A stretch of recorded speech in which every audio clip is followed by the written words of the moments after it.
Shalom bagi kita semuanya. Firman Tuhan untuk kita hari ini dari Matius pasal 14. Yohanes Pembaptis dibunuh. Pada masa itu sampailah berita-berita tentang Yesus kepada Herodes, raja wilayah. Lalu ia berkata kepada pegawai-pegawainya, "Inilah Yohanes Pembaptis. Ia sudah bangkit dari antara orang mati, dan itulah sebabnya kuasa-kuasa itu bekerja di dalamnya.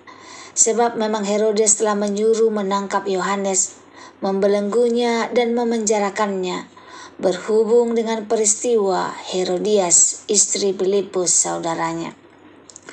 Karena Yohanes pernah menegurnya, katanya, 'Tidak halal engkau mengambil Herodias.'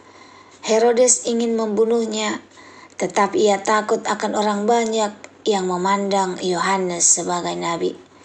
Tetapi pada hari ulang tahun Herodes, menarilah anak perempuan Herodias di tengah-tengah mereka dan menyukakan hati Herodes, sehingga Herodes bersumpah akan memberikan kepadanya apa saja yang dimintanya.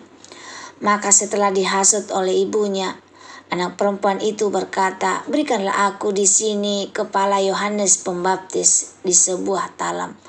Lalu sedihlah hati raja, tetapi karena sumpahnya dan karena tamu-tamunya, diperintahkannya juga untuk memberikannya.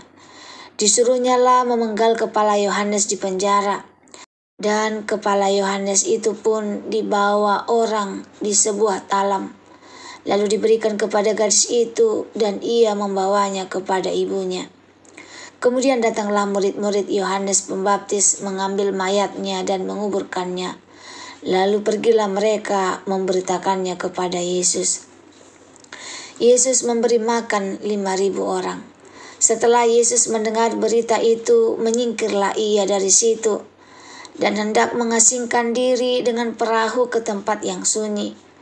Tetapi orang banyak mendengarnya dan mengikuti dia dengan mengambil jalan darat dari kota-kota mereka. Ketika Yesus mendarat, ia melihat orang banyak yang besar jumlahnya. Maka tergeraklah hatinya oleh belas kasihan kepada mereka, dan ia menyembuhkan mereka yang sakit. Menjelang malam, murid-muridnya datang kepadanya dan berkata, "Tempat ini sunyi dan hari sudah mulai malam. Suruhlah orang banyak itu pergi supaya mereka dapat membeli makanan di desa-desa."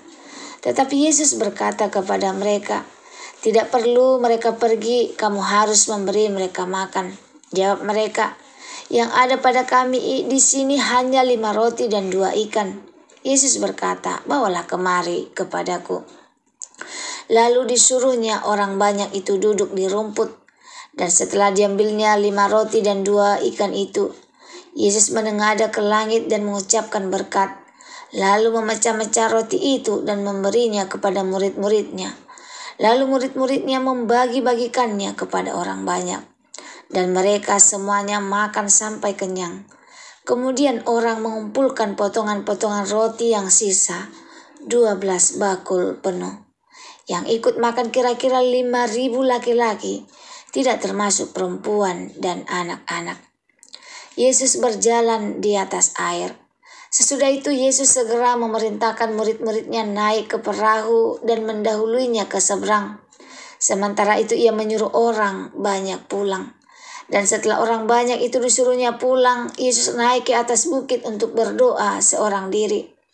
Ketika hari sudah malam, ia sendirian di situ. Perahu murid-muridnya sudah beberapa mil jauhnya dari pantai, dan diombang-ambingkan gelombang karena angin sakal. Kira-kira jam 3 malam datanglah Yesus kepada mereka berjalan di atas air. Ketika murid-muridnya melihat dia berjalan di atas air, mereka terkejut dan berseru, "Itu hantu!" Lalu berteriak-teriak karena takut. Tetapi Yesus segera berkata kepada mereka, "Tenanglah, aku ini, jangan takut." Lalu Petrus berseru dan menjawab dia, "Tuhan, apabila engkau itu, suruhlah aku datang kepadamu berjalan di atas air." Kata Yesus, "Datanglah." Maka Petrus turun dari perahu dan berjalan di atas air mendapatkan Yesus. Tetapi ketika dirasanya tiupan angin, takutlah ia dan mulai tenggelam, lalu berteriak, "Tuhan, tolonglah aku."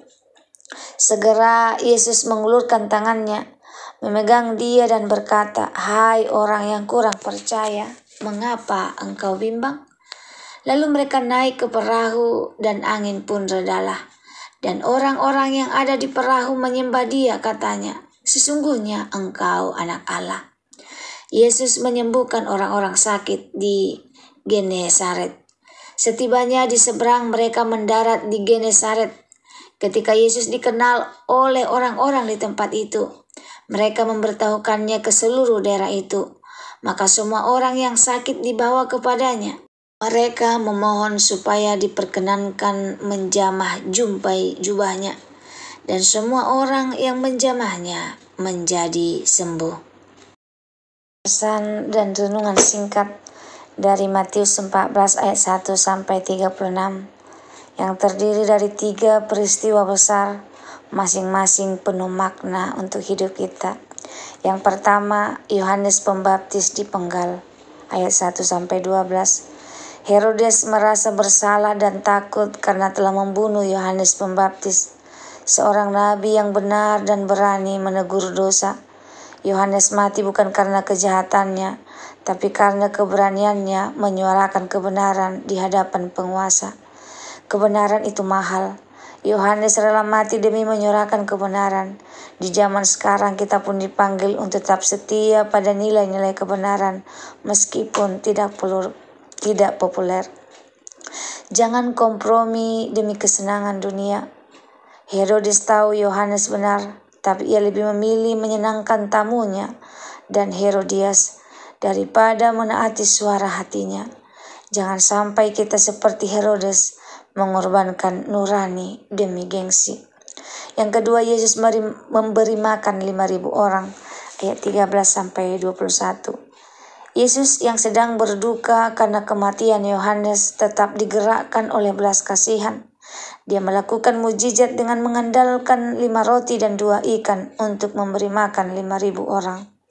Belas kasihan lebih besar daripada luka pribadi. Saat Yesus berduka, ia tidak larut dalam kesedihannya, tapi tetap melayani. Dalam kesedihan kita tetap bisa menjadi berkat. Tuhan bisa pakai yang kecil jadi besar. 5 roti dan 2 ikan tampak tidak cukup, tapi di tangan Yesus itu menjadi lebih dari cukup. Apapun yang kita punya, waktu, tenaga, talenta, jika kita serahkan kepada Tuhan, Dia bisa melipat gandakan. Yang ketiga, Yesus berjalan di atas air, ayat 22 sampai 36. Murid-murid diombang-ambingkan angin dan gelombang di malam hari. Yesus datang menolong dengan berjalan di atas air.